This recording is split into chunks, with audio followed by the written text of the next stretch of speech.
Machiavelli once said, "Know yourself and you will know your enemy." But here's what he didn't tell you. In the game of life, everyone is carrying an invisible map of their own weaknesses. The question isn't whether people have vulnerabilities. It's whether you're smart enough to read the signs. I learned this lesson the hard way during my second year at a marketing firm in Chicago. There was this guy, Marcus, who seemed untouchable, Harvard MBA, designer suits, that kind of confidence that makes everyone else feel small. But I started noticing something during our Monday meetings. Every time someone questioned his data, his jaw would tighten just slightly, and he'd immediately start name-dropping his credentials. That's when I realized his armor had cracks. The breakthrough came when I was presenting a campaign proposal that directly contradicted his strategy. Instead of attacking his logic, I opened with, "Marcus, your expertise in consumer psychology is exactly why I wanted your input on this approach." I watched his posture shift, shoulders relaxing, that defensive wall coming down. Suddenly, he wasn't fighting me anymore. He was collaborating with me. 2 months later, when the promotion came up, guess who Marcus recommended? See, most people think vulnerability mapping is about finding ammunition to use against someone. But that's amateur hour thinking. Real power comes from understanding that everyone's walking around with 3 core fears: being rejected, being irrelevant, or losing control. Once you identify which fear drives someone, you don't exploit it. You become their solution to it. I started testing this theory everywhere. My neighbor Karen, who always complained about everything, her constant criticism was just fear of losing control over her environment. My boss, Jennifer, who micromanaged every detail, fear of being seen as incompetent by her superiors. My friend David, who always needed validation for his opinions, classic fear of social rejection. The beautiful thing about understanding human psychology is that people literally tell you their weaknesses if you know how to listen. When someone says, "I hope this doesn't sound stupid," but they're revealing intellectual insecurity. When they start sentences with, "Everyone's doing it, so," they're showing you their fear of being left out. When they over-explain simple decisions, they're desperate for approval. But here's where most people mess this up. They think louder means more vulnerable. Wrong. The quietest person in the room might be the most secure, while the loudest might be screaming to cover their insecurities. I remember this executive, Tom, who dominated every conversation, interrupted everyone, always had the last word. Everyone was intimidated by him until I realized he was terrified of silence, terrified of not being the center of attention. During a crucial client meeting, while Tom was doing his usual performance, I simply waited for him to finish, then said quietly, "Tom's passion for this project really shows. That kind of conviction is exactly what this client needs." The client nodded approvingly. Tom glowed with the validation, and suddenly I was the one managing the dynamic. Tom's need for recognition became my pathway to influence. The key is patience. You don't use this information immediately. You file it away, like collecting intelligence. That colleague who always mentions their Ivy League education, they're insecure about being smart enough. The person who constantly talks about their busy schedule, they need to feel important. The one who always defers to others, they're afraid of making wrong decisions.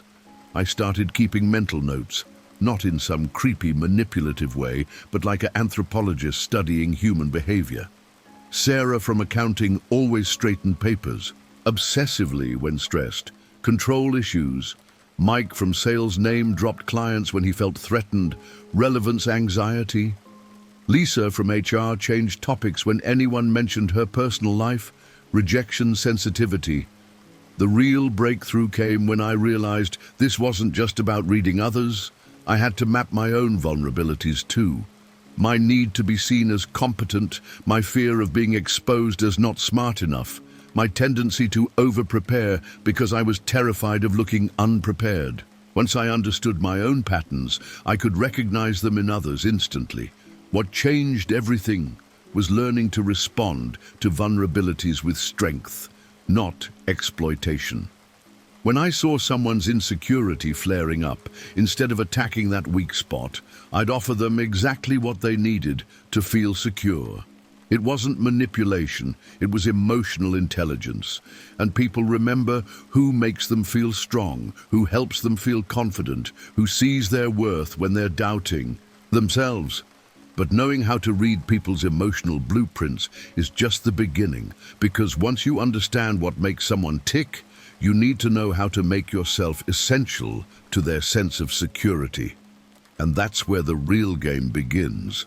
Machiavelli understood that it is better to be feared than loved, but never despised. But what he really meant was this: you need to become so valuable to someone's emotional well-being that losing you would feel like losing a part of themselves. It's not about making people need you. It's about making them want to need you. The lesson hit me like a freight train when I was 26 and working for this impossible boss named Richard at a consulting firm in Denver.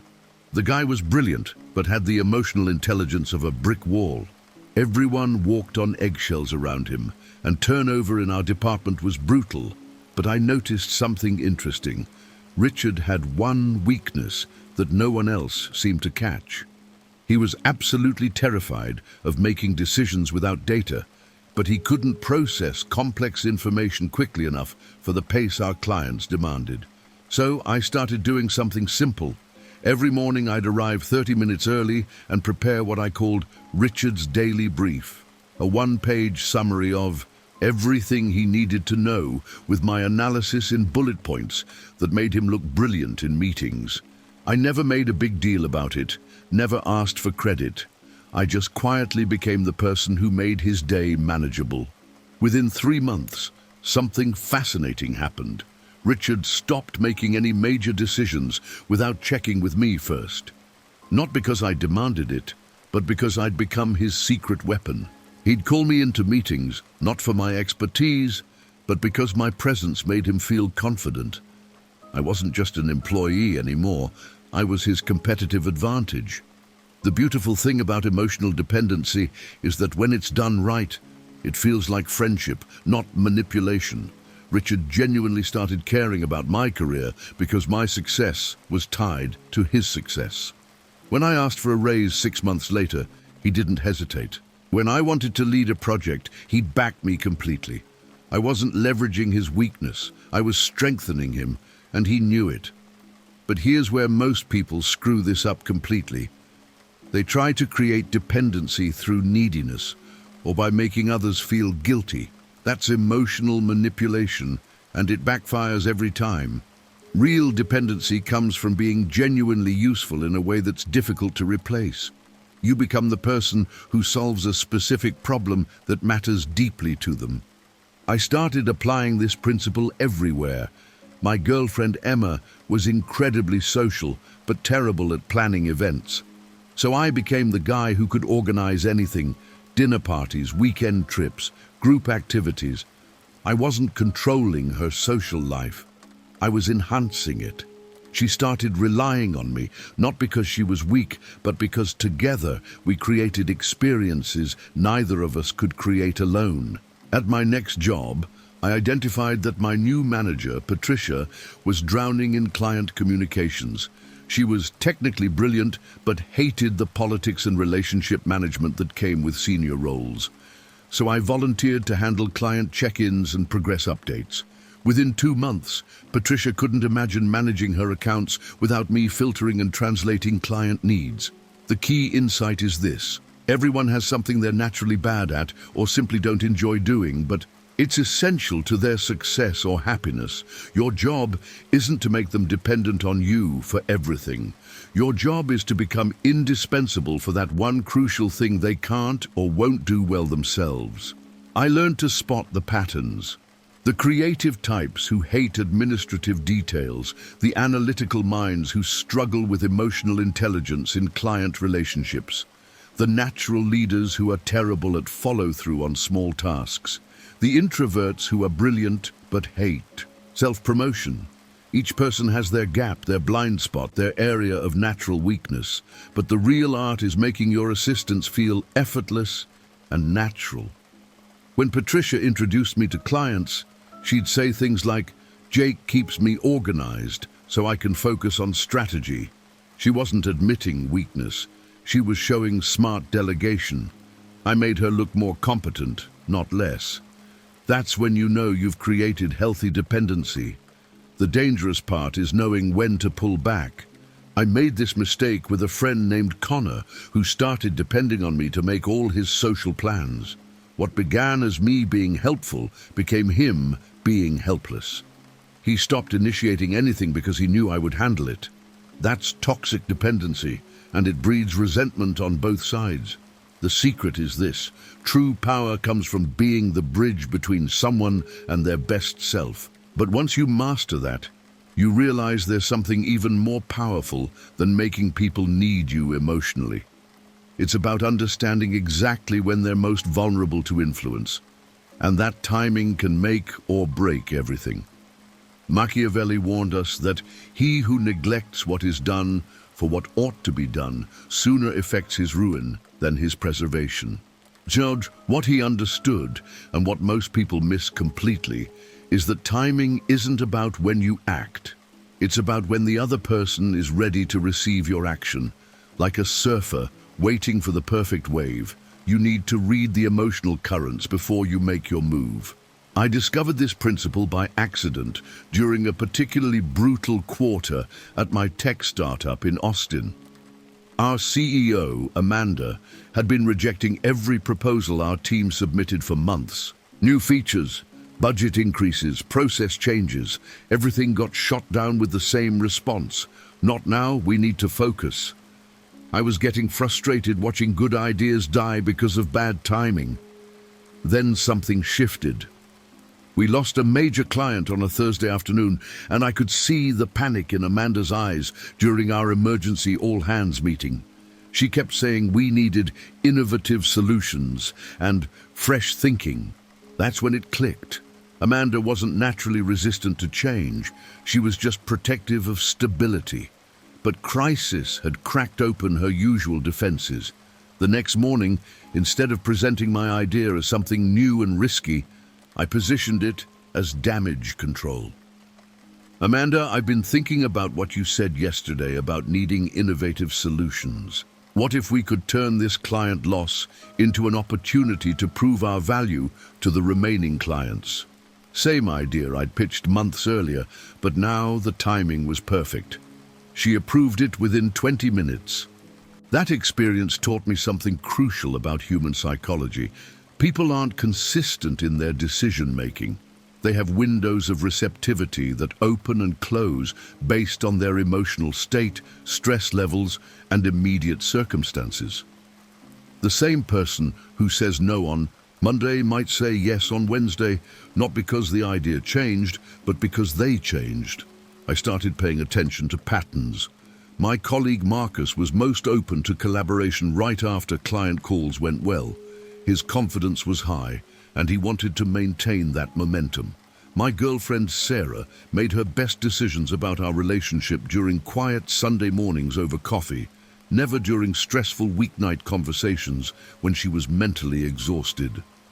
The breakthrough came when I realized timing wasn't just about catching people in good moods. Sometimes vulnerability creates the best opportunities. When my neighbor Kevin was dealing with his divorce, he suddenly became incredibly open to advice about financial planning and life changes, topics he'd always brushed off before. His crisis created a teachable moment. At work, I learned to track the rhythm of decision-making cycles. Budget meetings happened quarterly, so I'd plant seeds for new initiatives 2 months before, letting ideas marinate in people's minds. Performance reviews created natural openings for career conversations. End-of-year stress made people more willing to discuss process improvements for the following year. But here's what most people get wrong about timing. They think it's about manipulation or catching people when they're weak. That's amateur thinking. Real timing mastery is about aligning your requests with someone's natural readiness to receive them. You're not exploiting their state. You're matching their energy. I remember this crucial conversation with my boss Jennifer about a promotion I wanted. I'd been building toward it for months, but I waited for the right moment. Right after our team delivered a major project successfully, when Jennifer was feeling proud and optimistic about our department's future. I didn't ask for the promotion as a reward for past work. I positioned it as an investment in continued success. The key insight is that timing isn't just about the other person's emotional state. It's about the intersection of their readiness and external circumstances. The best opportunities happen when someone is personally motivated to change and the external environment supports that change, like Amanda during the client crisis or Jennifer after our team success. I started keeping mental notes about people's cycles. When did they make their best decisions? When were they most creative? When did they typically get defensive? When were they naturally reflective? Everyone has patterns, and once you learn to read them, you can time your important conversations for maximum impact. But understanding when someone is most receptive is just half the equation. Because once you've mastered timing, you need to understand what specifically makes each person tick. Their ego, their insecurities, the image they're desperately trying to protect. And that's where things get really interesting. Machiavelli observed that men judge generally more by the eye than by the hand. What he meant was that people care more about how things appear than how they actually are. Everyone is walking around with two versions of themselves. The person they want the world to see and the person they're terrified others will discover.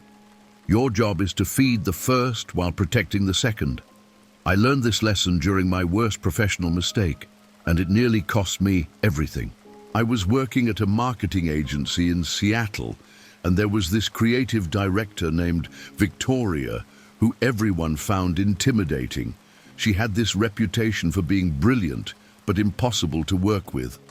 During a client presentation, I made the catastrophic error of correcting her data in front of the entire room. I thought I was being helpful, showing my attention to detail. What I actually did was humiliate someone whose entire identity was built around being the smartest person in every meeting. The fallout was swift and brutal. Victoria started excluding me from projects, questioning my work in front of others, basically making my life miserable. It took me weeks to realize what had happened. I hadn't just corrected a number, I'd attacked the core of how she saw herself.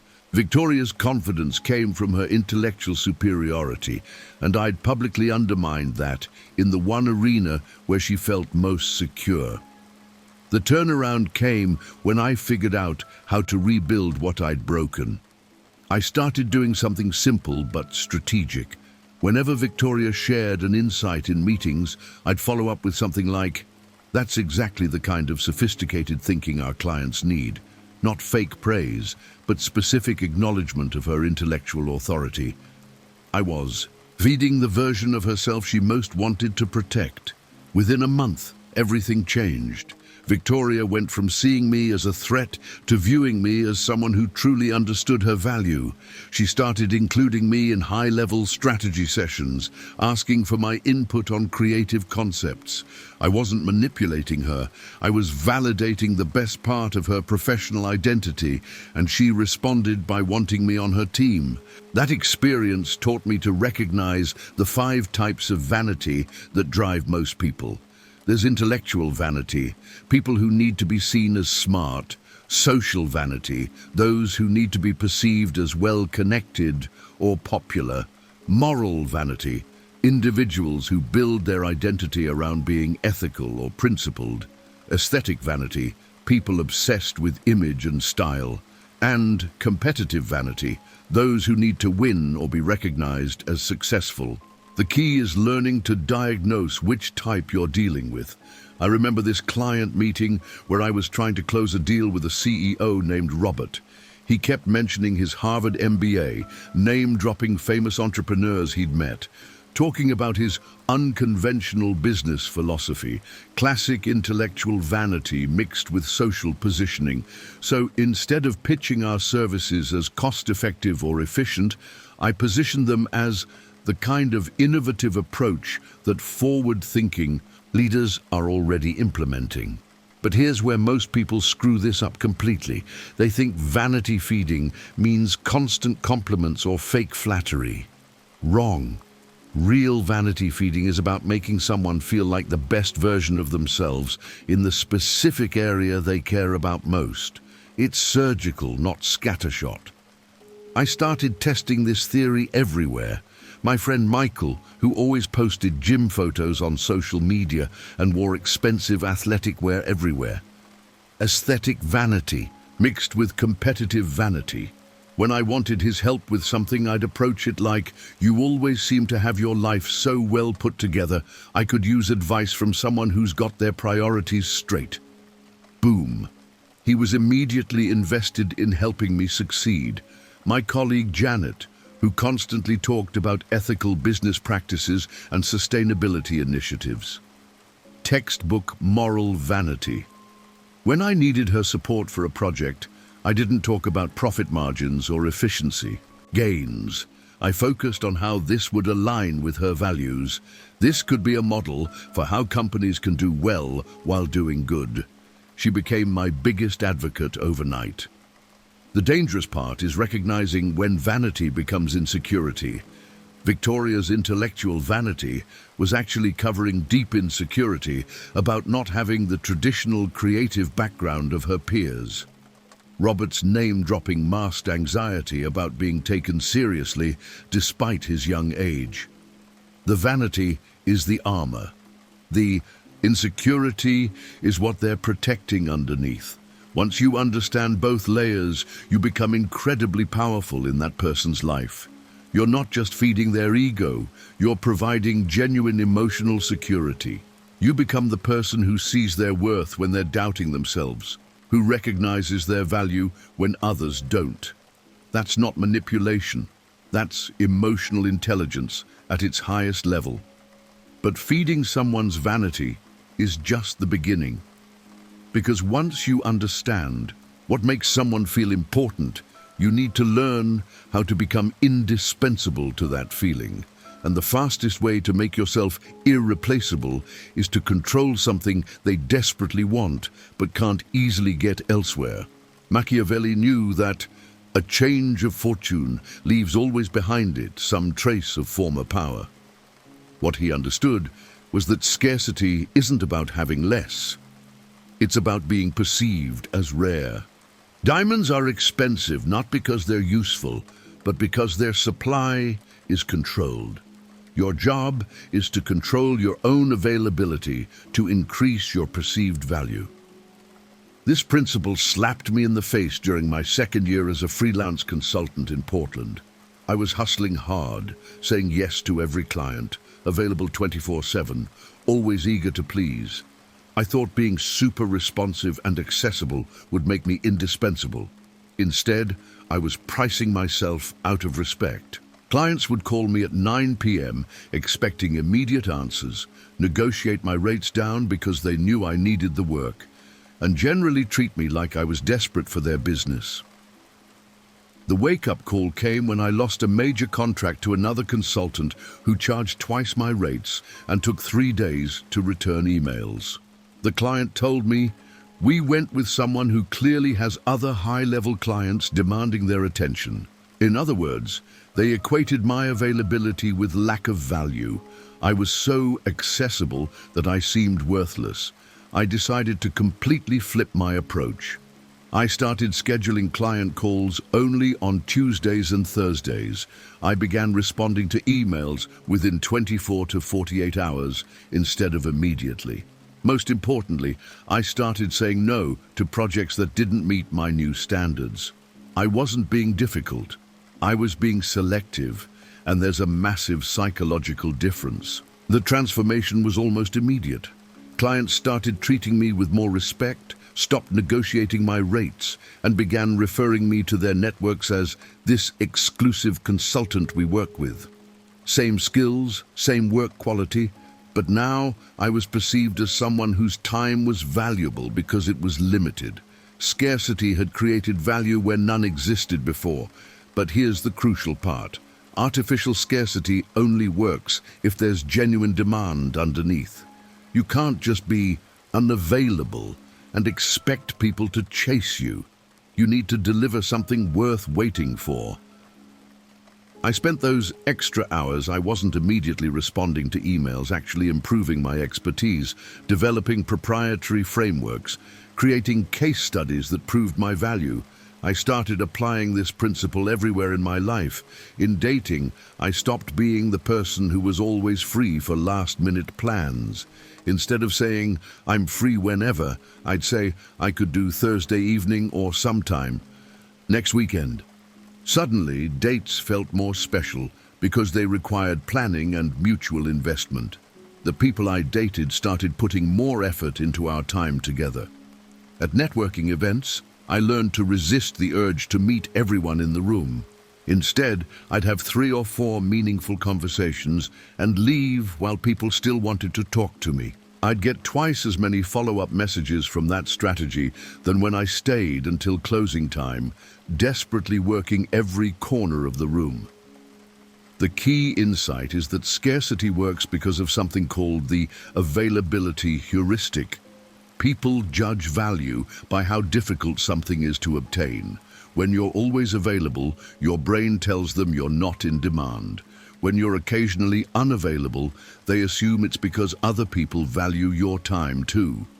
My friend Rachel figured this out instinctively with her side business making custom jewelry. Instead of trying to fulfill every order immediately, she created a waiting list. Customers would place orders knowing they'd wait 6 to 8 weeks for delivery. That wait time didn't frustrate people. It made them feel like they were getting something exclusive, something worth waiting for. I watched this same principle play out with my colleague David, who was brilliant but never got the recognition he deserved.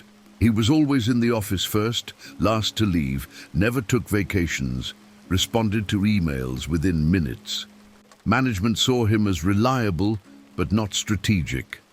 When David finally started setting boundaries, taking his vacation days, having specific focus hours when he wasn't available for interruptions, people suddenly started perceiving him as more senior, more important.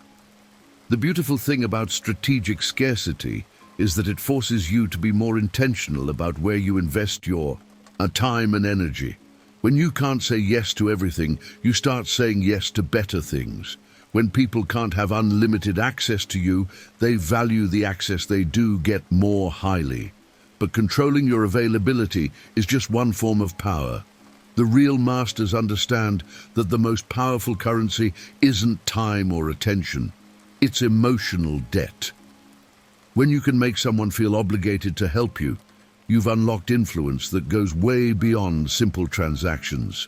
Machiavelli taught us that benefits ought to be conferred gradually, so that the flavor of them may be better enjoyed. What he understood was that favors aren't gifts, they're investments in future power. Like a banker making strategic loans, you need to understand that the right favor at the right time creates emotional debt that pays dividends for years. I stumbled onto this principle during my first month at a new job in Boston, working for a tech company that was completely dysfunctional. My manager, Lisa, was drowning in administrative chaos, constantly stressed about missing deadlines and losing track of important emails. Everyone could see she was struggling, but most people just complained about her disorganization behind her back. Instead of joining the gossip, I spent one weekend building Lisa a simple project tracking spreadsheet that automated most of her administrative headaches. I didn't ask permission, didn't make a big announcement about it. I just quietly solved her biggest problem and sent it to her Sunday night with a note. Noticed you were juggling a lot of moving pieces. This might help streamline things. Monday morning, Lisa pulled me aside with tears in her eyes. She'd been afraid she was going to lose her job because of her organizational struggles. and my spreadsheet had literally saved her career. From that moment on, Lisa became my biggest advocate in the company. When promotions came up, she fought for me. When interesting projects arose, she made sure I got first consideration. That one weekend favor paid dividends for the next 3 years. But here's what most people miss about strategic favors. Timing is everything.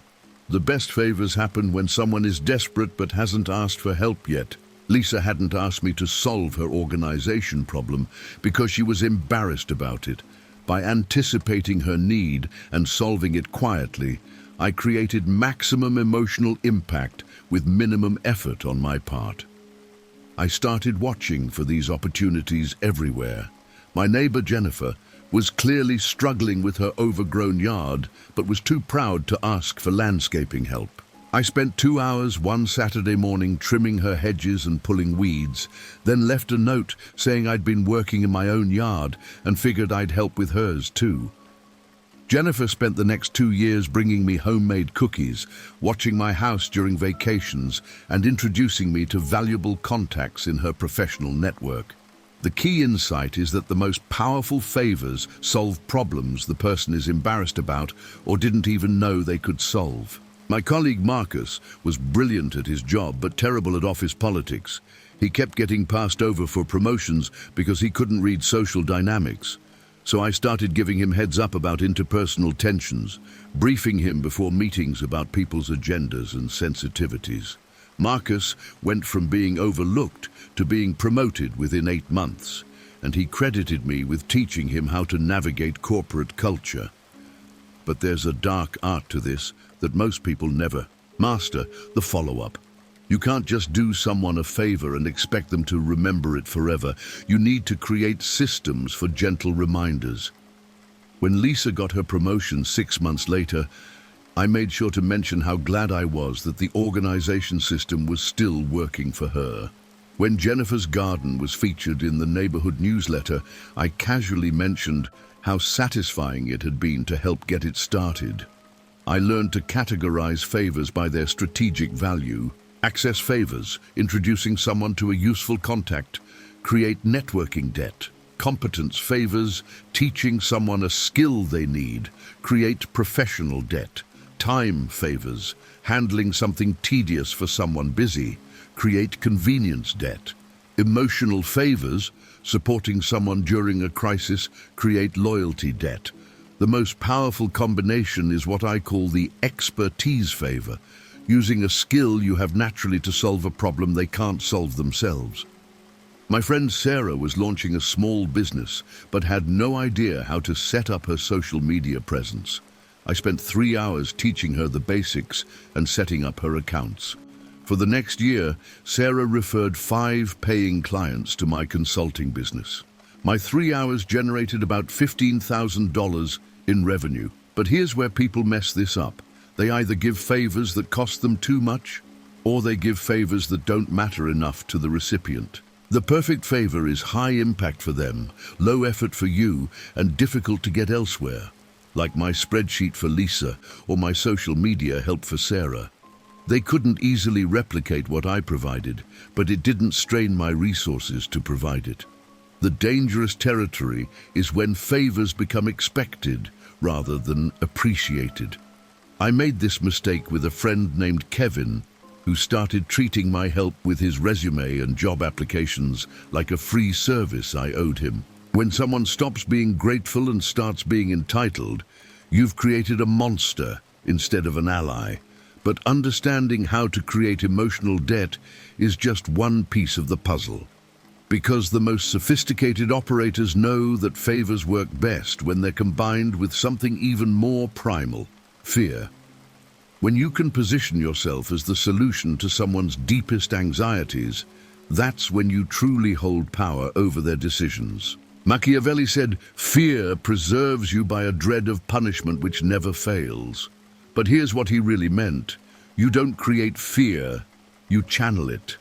Everyone is already afraid of something. Your job is to position yourself as the bridge between their anxiety and their peace of mind. I learned this lesson during the most intense negotiation of my career. I was trying to close a partnership deal with a mid-sized company in Chicago, and their CEO, Robert, kept stalling on every decision. For weeks, he'd been polite but non-committal, always asking for more data, more time to think, more input from his team. I was getting nowhere with logic and benefits. That's when I realized I was solving the wrong problem. During casual conversation before one of our meetings, Robert mentioned his biggest competitor had just acquired a tech startup that offered similar services to what we were proposing. I watched his expression change.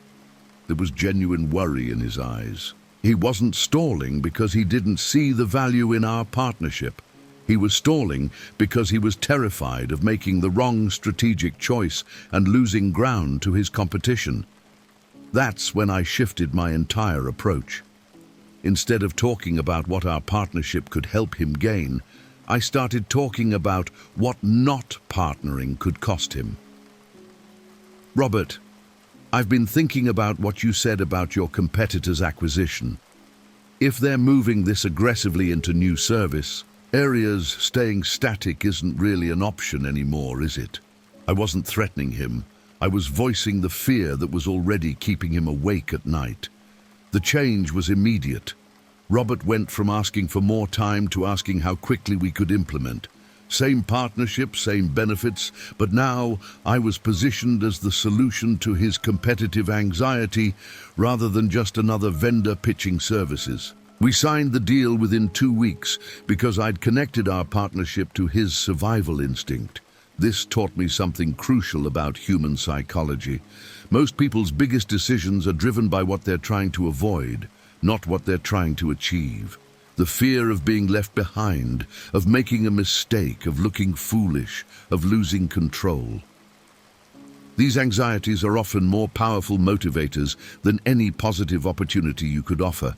I started paying attention to the fears that drive different types of people. Entrepreneurs are terrified of missing market opportunities and losing competitive advantage. Executives fear being seen as out of touch or behind the curve. Creative professionals worry about their work becoming irrelevant. Parents obsess about failing their children.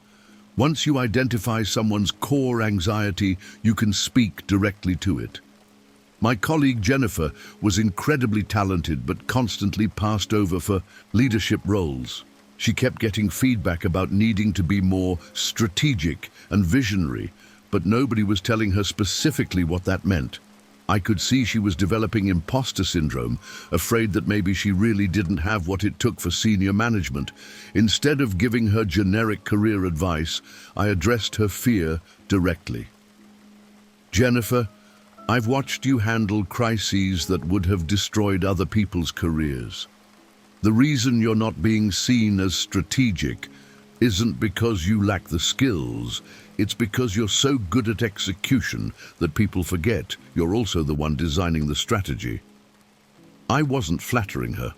I was reframing her anxiety about not being strategic enough into confidence about her comprehensive capabilities. But here's the crucial part. You can't just activate someone's fear and leave them hanging. That creates panic, not influence. The fear activation has to be immediately followed by a clear path to safety, and you need to be positioned as their guide on that path. Fear plus solution equals action.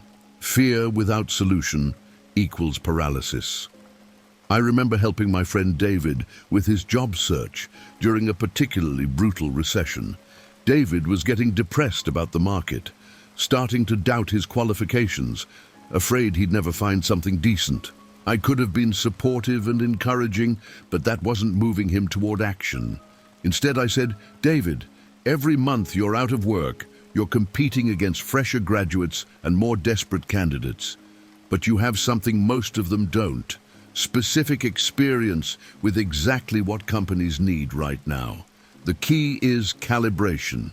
Too little fear activation and people stay comfortable with their current situation. Too much fear activation and they become paralyzed or resentful. The sweet spot is enough anxiety to create urgency, combined with enough hope to inspire action.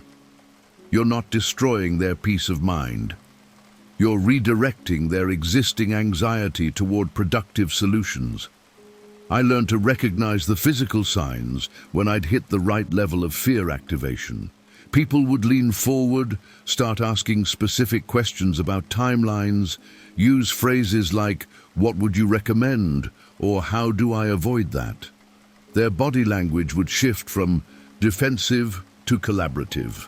That's when you know you've successfully channeled their fear into motivation. But fear is just the beginning of psychological influence. Because once you understand how to channel someone's anxieties, you realize there's something even more powerful. Information they don't know they need.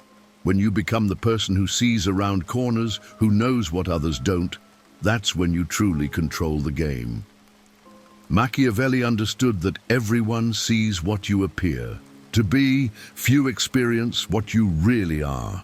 Information isn't just power. Information asymmetry is absolute power. It's not about having more data than everyone else. It's about knowing what others don't know that you know, and using that knowledge gap to control outcomes while everyone else thinks they're playing the same game.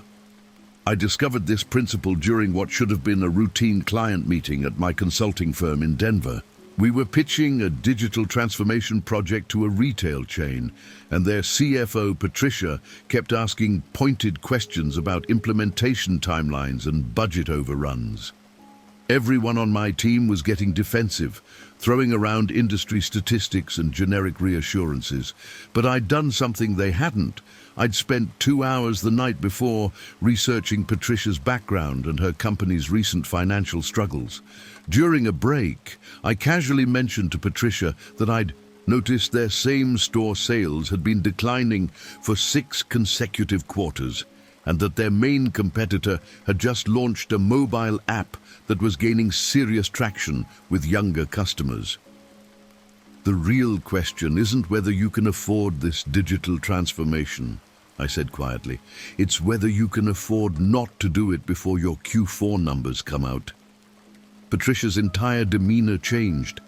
She suddenly realized I understood the deeper strategic pressure she was facing. Pressure that her own team hadn't fully grasped yet.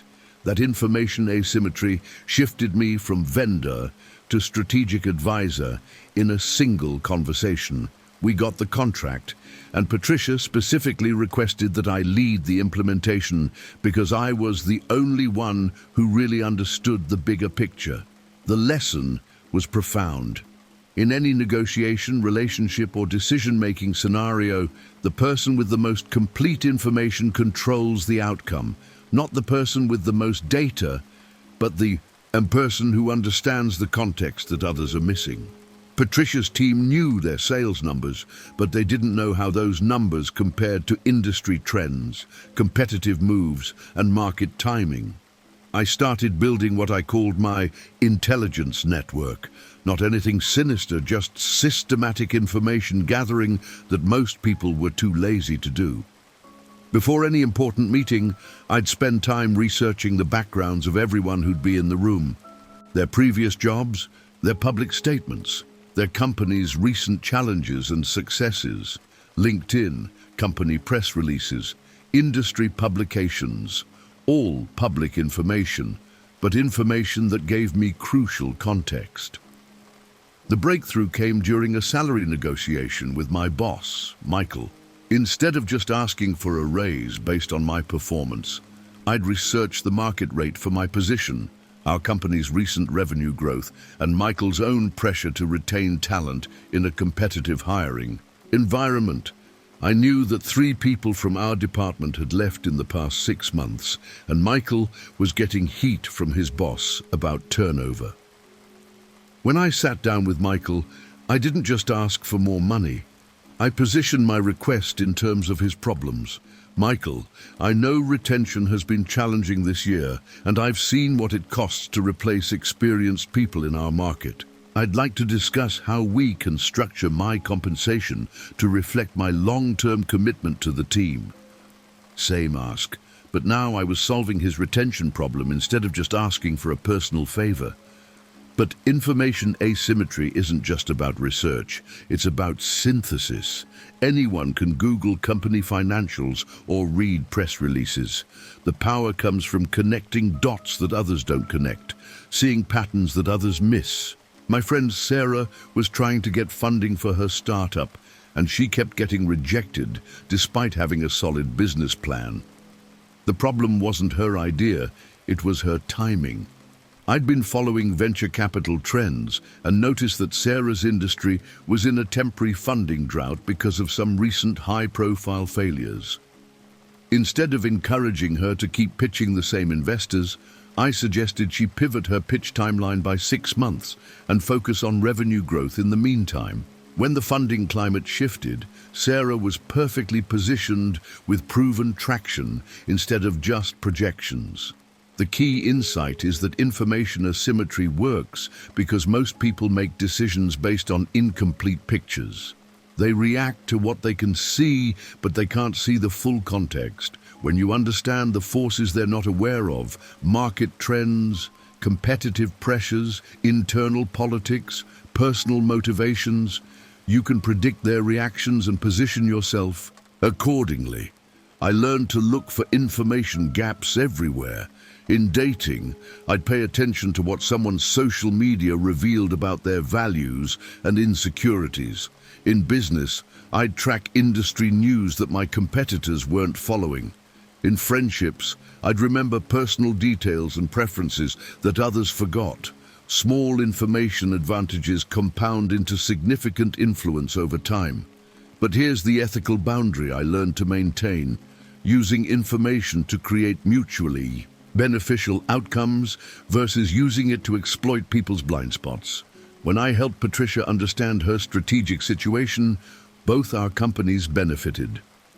When I positioned my salary request around Michael's retention challenges, we both won. Information asymmetry becomes manipulation when you use knowledge gaps to harm others for your sole benefit. But having better information is just one dimension of influence, because the most sophisticated power players understand that individual psychology is shaped by collective pressure. When you can tap into the deep human need to belong, to be accepted by the tribe, you're accessing influence that goes far beyond what any individual conversation could achieve.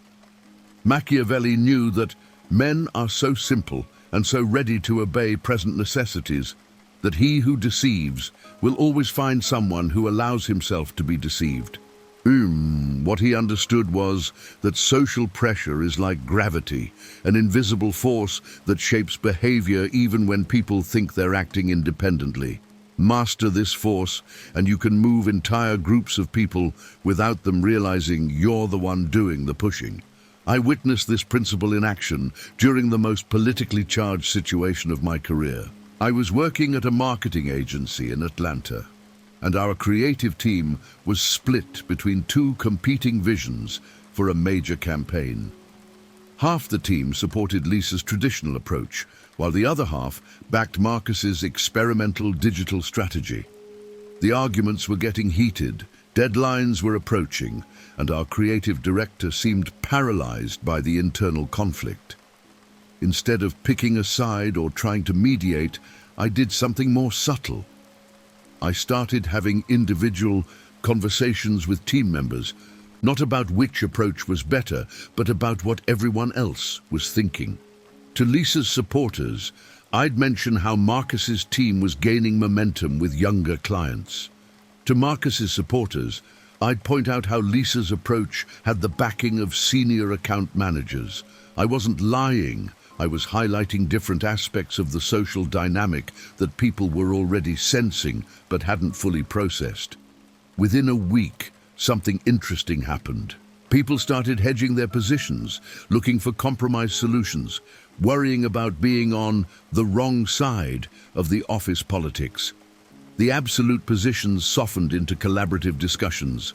I suggested a hybrid approach that combined Lisa's strategic foundation with Marcus's digital innovation, and suddenly everyone was eager to get behind it as the smart compromise that proved they were team players.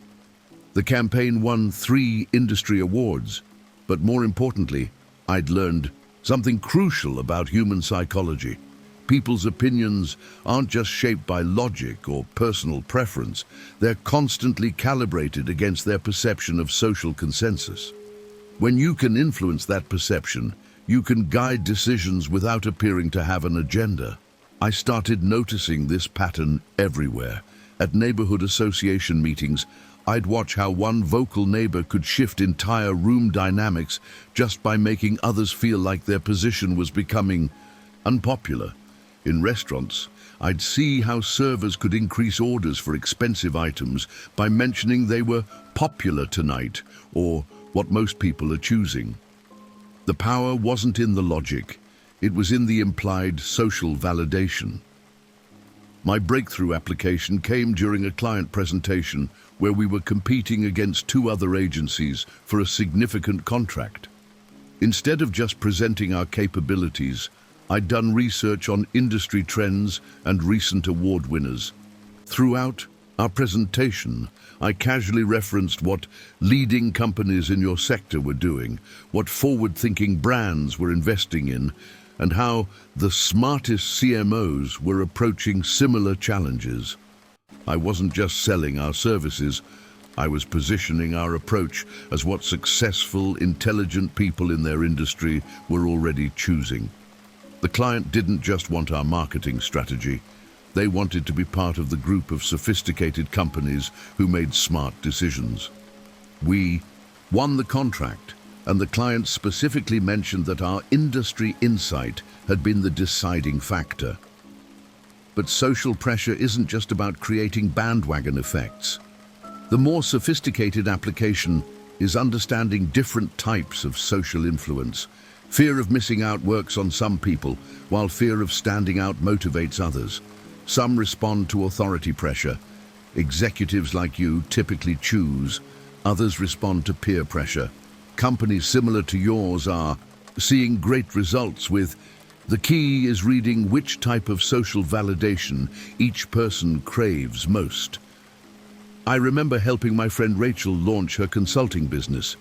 She was incredibly talented but struggled with pricing, constantly undercharging because she was afraid potential clients would think her rates were too high. Instead of giving her confidence pep talks, I helped her reframe the social dynamic. Rachel, when you charge premium rates, you're not just pricing your services. You're signaling to clients that you work with other premium clients who value high-quality work. The transformation was immediate. Rachel started talking about her investment level instead of her rates, and she began attracting clients who saw high pricing as a quality indicator rather than a barrier. She wasn't changing her services, she was changing the social context around her pricing, making expensive feel exclusive rather than excessive. The dark side of social pressure mastery is recognizing when you're being manipulated by it yourself. During the 2020 election, I watched friends get swept up in social media echo chambers, changing long-held political positions because of perceived pressure from their online communities. The platforms had weaponized social pressure through likes, shares, and algorithmic amplification, creating artificial consensus that felt real to people inside the bubble. The most powerful application combines social pressure with scarcity. When people believe that everyone wants something and not everyone can have it, the psychological pressure becomes almost irresistible. I've seen this work in everything from limited product launches to exclusive networking events to premium service offerings. But understanding how to move groups is just the beginning, because the ultimate form of influence isn't just getting people to do what you want, it's making them need you to do it. When you can position yourself as essential infrastructure in someone's success, you've transcended influence and entered the realm of true power. Machiavelli warned that it is better to be hated for what you are than loved for what you are not. What he understood was that sustainable power doesn't come from making people like you. It comes from making yourself so integral to their success that removing you would be self-destructive. Like a beneficial virus, you need to become part of their operating system. I learned this lesson the hard way when I almost got fired from the best job I'd ever had. I was working as a project manager at a software company in Austin, and I thought I was killing it. Great performance reviews, clients loved working with me. I was always the first person leadership called when they needed someone reliable. But when budget cuts came in 2019, my name was on the list of potential layoffs alongside several other high-performing but replaceable employees. That wake-up call taught me the difference between being valuable and being indispensable. Being valuable means you do good work. Being indispensable means the work can't be done without you, or at least not without significant cost and disruption. I was valuable, but I wasn't woven into the fabric of how the company operated. I was an employee, not infrastructure. I decided to completely change my approach. Instead of just managing my assigned projects well, I started identifying systems and processes that only I understood completely. When our client onboarding process was chaotic, I didn't just suggest improvements.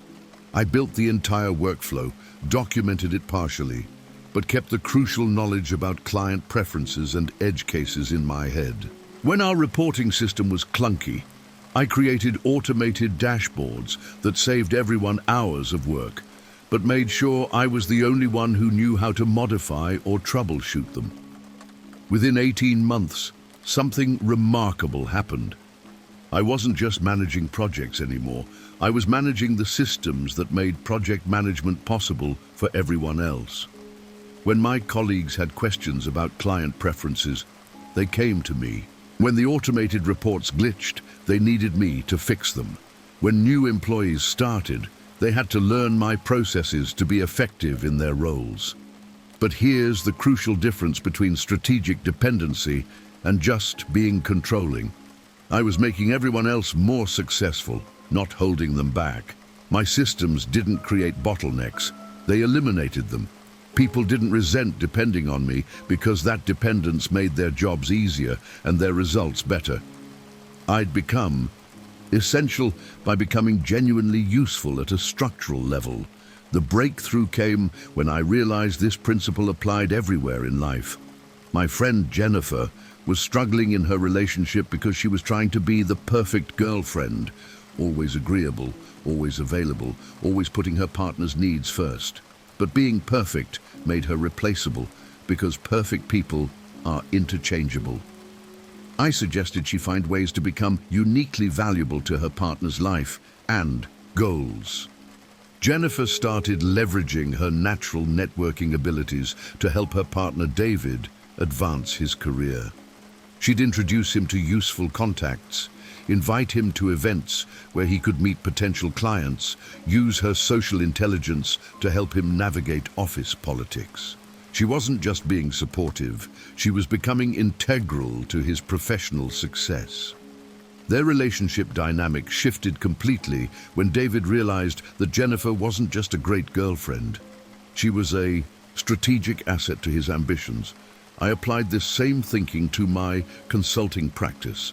Instead of just delivering good work for clients, I started building relationships with their key vendors, understanding their internal politics, becoming the person who could navigate their organizational complexity. When clients worked with me, they weren't just getting consulting services, they were getting someone who understood their ecosystem better than they did. The key insight is that strategic dependency works in layers. At the surface level, you're convenient. People like working with you because it's easy. At the competence level, you're skilled. People choose you because you deliver quality results. At the integration level, you're connected. Your work is tied to other important systems and relationships, but at the ecosystem level, you become part of their identity and strategy. Removing you would require them to reinvent how they operate. My colleague Marcus figured this out instinctively when he was trying to secure a promotion. Instead of just excelling at his individual role, Marcus started mentoring junior employees, creating training programs, and developing institutional knowledge that lived partly in documentation but mostly in his experience. When promotion time came, management realized that promoting Marcus wasn't just rewarding good performance, it was essential to maintaining the systems he'd created. But there's a fine line between strategic dependency and making yourself a single point of failure. I learned this when a client became so dependent on my knowledge of their industry contacts that they panicked whenever I took vacation. That's not sustainable dependency. That's organizational anxiety. Healthy strategic dependency means you're deeply integrated, but not irreplaceable through crisis. You're essential for growth and optimization, but the basic operations can survive your temporary absence. The most sophisticated form of strategic dependency is when you become essential to multiple people simultaneously, and your value to each person is enhanced by your relationships with the others. I started hosting quarterly industry meetups where my clients could network with each other. Suddenly, my value to each client wasn't just my individual consulting work, it was access to my network and the strategic relationships I could facilitate. But making yourself indispensable is just one form of influence. The most elegant manipulation doesn't feel like manipulation at all. It feels like reward. When you can train someone to associate good feelings with doing what you want, you've created a system that runs itself without your constant attention. Machiavelli observed that an injury ought to be done all at once, so that its taste, being less lasting, will give less offense. Benefits should be granted little by little, so that they may be better enjoyed. What he understood was that rewards aren't gifts, they're programming. Like a behavioral scientist with lab rats, you need to understand that the timing, frequency, and type of reward determines which behaviors get repeated and for how long. I discovered this principle by accident when I was managing a team of freelancers for my digital marketing agency in Seattle. One of my contractors, Amy, was incredibly talented, but chronically late with deliverables. I'd tried everything: deadline, reminders, penalty clauses, heart-to-heart conversations about professionalism. Nothing worked until I accidentally stumbled onto something that changed everything. After Amy delivered a particularly challenging project not just on time but ahead of schedule, I was so relieved that I sent her an immediate bonus payment with a note saying, "This kind of proactive delivery saves my entire week. Thank you." I didn't think much of it, just a moment of genuine appreciation. But something shifted. Amy started asking for more projects, began delivering work early consistently, and even started suggesting improvements I hadn't requested. That's when I realized what had happened. For months, I'd been trying to punish Amy's late behavior, but I'd never systematically rewarded her good behavior. The one time I immediately reinforced her excellence with both money and specific recognition, her entire pattern changed. I hadn't just paid her, I'd programmed her to associate early delivery with immediate positive consequences. I started experimenting with different reward systems across my team. With Marcus, who was great at client communication but sloppy with documentation, I began highlighting his client feedback in team meetings whenever his project notes were thorough. Marcus not only got glowing reviews from the client, but his documentation made it easy for everyone to understand exactly why the campaign succeeded. Within a month, Marcus's documentation became meticulous because he'd learned that thorough notes led to public recognition. But here's what most people get wrong about rewards. They think consistency is key. Actually, unpredictable rewards are far more powerful than predictable ones. It's called a variable ratio reinforcement schedule, and it's the psychological principle behind slot machines and social media addiction. When people can't predict exactly when the reward is coming, they work harder and more consistently to earn it. I applied this with my colleague Sarah, who was brilliant but had terrible follow-through on administrative tasks. Instead of praising her every time she completed paperwork, I praised her sometimes after the first completion, sometimes after the third, sometimes not at all for several completions, then with extra enthusiasm after the next one. Sarah became obsessed with earning my recognition, constantly checking whether her administrative work was meeting my standards. The key insight is matching the reward to what each person actually values. My contractor Jake was motivated by autonomy and creative freedom, so when he delivered exceptional work, I'd reward him with more interesting projects and less oversight.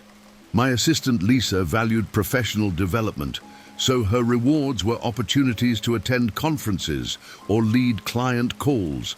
The same behavior, but different rewards based on what each person craved most. I learned this lesson deeply when I tried to motivate my friend Rachel to stick with her fitness goals. I kept offering to celebrate her gym visits with dinner out, not realizing that food rewards were undermining her health objectives. When I switched to celebrating her consistency with workout gear she'd been wanting or opportunities to try new fitness classes, her motivation skyrocketed because the rewards aligned with her goals instead of contradicting them. The most sophisticated application is what I call social proof rewards, giving recognition in front of people whose opinions the person values most. When my team member David excelled at a project, I didn't just praise him privately. I made sure to highlight his success in front of the senior partners he was hoping to impress. David's strategy thinking on this campaign was exactly the kind of innovative approach our biggest clients are looking for. David didn't just feel good about the recognition. He felt strategically positioned for advancement. But here's where reward systems get dangerous. When people become dependent on external validation instead of internal motivation. I made this mistake with a contractor named Michelle, who started doing good work only when she knew I was watching and would reward her. The moment I got busy and couldn't provide immediate feedback, her performance dropped dramatically. I'd accidentally trained her to work for my approval rather than professional excellence. The breakthrough came when I learned to gradually shift from external rewards to internal satisfaction. Instead of just praising the outcome, I'd highlight the process. Michelle, the systematic approach you took to this project is going to serve you well with any client.